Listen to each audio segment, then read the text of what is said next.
everybody, and welcome back to another Dark Mechanicus video. So guys, you probably have all been wondering, Jojo man, with all the new Skitarii coming out, why haven't you put any new Skitarii models up? And the answer to that is because if I did like a, hey, here's some Skitarii that I've done in a video, and then, hey, here's some Rangers that I've done in a video, it would kind of saturate everything, because everything is getting pretty saturated with Mechanicus stuff at the moment, and I think you would all agree on that. So what I've decided to do, I've decided to just show you in bulk what I have done so far with the new Mechanicus stuff, and in truth, I haven't done very much to it apart from build it and paint it. Why? Because the kits are fucking amazing. As in, I absolutely love them. They go together so perfectly. They're just insanely detailed and just really, really nice to just build and just relax with. I also have something else to show you, but that's off camera at the moment, and I'll bring it in just a second. On the left, we have my Vanguard, and on the right, we have my Rangers, and I also have another squad of Rangers up here waiting to be painted. Well, they're kind of like base coated at the moment with, like, you know, the basic metal and stuff. But anyway, I digress. What are we going to be looking at? So we're going to be looking at these guys, and I'm just going to do some pan shots of these first and foremost. So as you can see, guys, here are my Skitarii Vanguard, if you can't tell.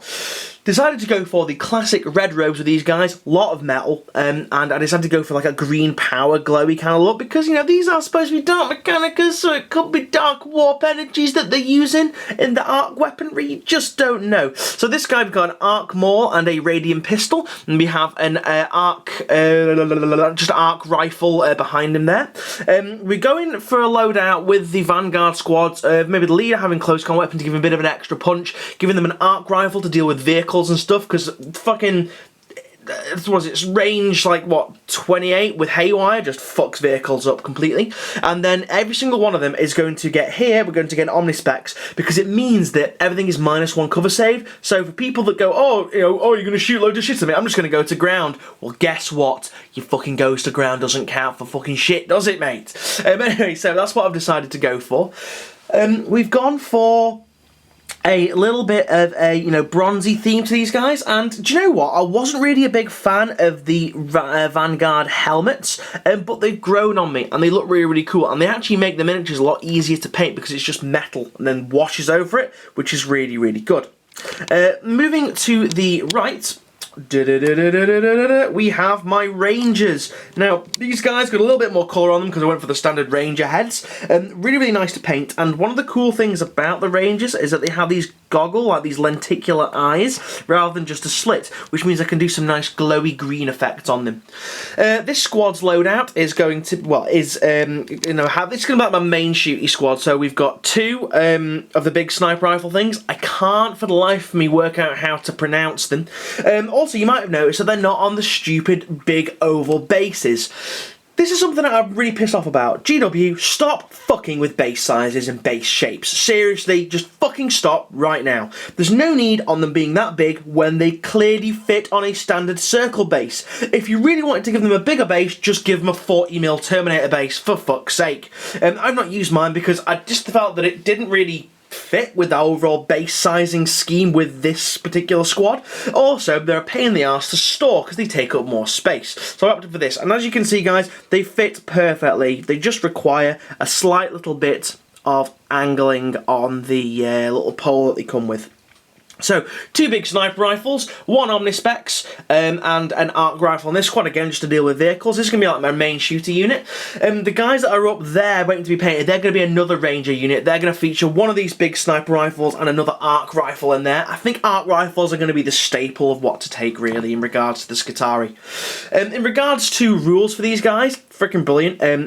Like, just amazing. If you haven't got the Skitarii Codex or had a look at it, please go have a look at it because it's just got some awesome, awesome rules in it. These guys really, really good for long range shooting, and then the Vanguard really, really good for maybe not taking an assault, but giving out an assault. It's really, really good because they make everything like -1 toughness and a -1 a lot of things. And if you keep a unit of Skitarii infiltrators nearby, within 6 inches, these guys get really, really good all of a sudden. So do the infiltrators.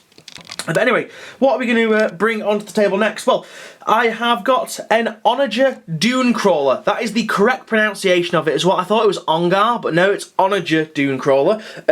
I personally would rather have called it an on-guard dune crawler. It's a bit of a weird pronunciation, so I'm just going to call it a dune crawler. Now you might be thinking, Jojo Man, where's its base? Mainly because I'm not using the fucking base, because again, it is another massively oversized base. Now, I love this kit, it's really, really nice, but Games Workshop, it is not worth £40. I would put this kit in the realms of, at the maximum, a £30 kit. It's just because it's so small. I mean, literally, it fits in the palm of my hand. But other than that, it is a really nice kit to paint. Top and bottom comes off now. We've seen this bit somewhere before. This is basically a scaled up, or scaled down, shall I say, part of the Imperial Knight with a few add-ons. I've kept it so the legs can be repositioned on this, which I really, really like. Although, I understand why Games Workshop gave it such a large base, because when it's full extension, it is quite wide, and it also stopped people from doing this.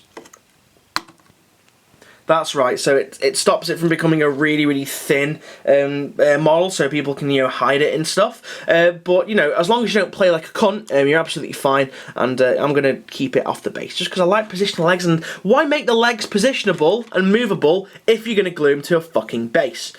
So let's have a closer look at this guy. I'm going to bring him towards the camera. Really lovely to paint. I had a lot of fun on this. Got a little bit of touch-ups to like some of the cabling and things. I've got to do some blue. We've got some delicious like smoke effects going on down here, and made an awful lot good use of the engine oil. Now, one of the things I would like to point out on the cab on this is the big strength 10 AP1 shot, which is really damaging to vehicles. However, that's right guys, I've magnetised it. This is exceptionally easy to magnetise. Now, the only two guns personally I'm going to be using on the Dune Crawler is the standard, what's it called, Death Beamer? Annihilation Beamer, that's it.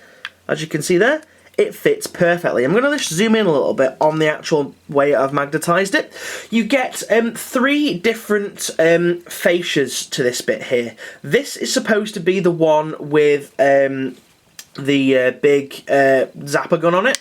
As you can see, magnetised it there, it looks pretty good. Now, you're supposed to have the heavy stubber there. However, I've moved my heavy stubber here just because it looks better, and B, it means that I can then magnetise these 2 bits. All you need is a little neodymium, just glue it down, focus, fuck you. You're going to glue it down to there, and then with this, you're just going to push it in. I could have pushed it in a little bit further to make it a bit more chaff, but this is hollow, this bit, so it would have dropped in and gotten lost. But yeah, so neodymium right there, sorted, perfect, magnetised. And then on the Annihilation Beamer, as you can see, I've left this little nubble here just to give it a bit of stability, so that I can't see him looking through the camera, so if I plop that in there, it lines up pretty perfectly. This, I think it does still move. It did move once upon a time, just because the engine oil effects have gone in there and completely glued it shut. But yeah, so these are the only 2 that I'm planning on using weapon-wise.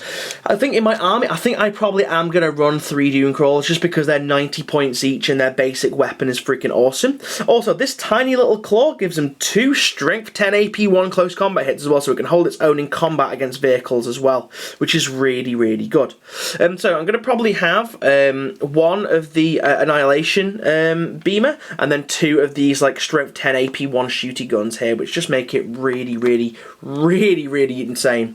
Also, if you have 3 of them, it means that all 3 of them get a 4-up invulnerable save as well, which is pretty damn cool.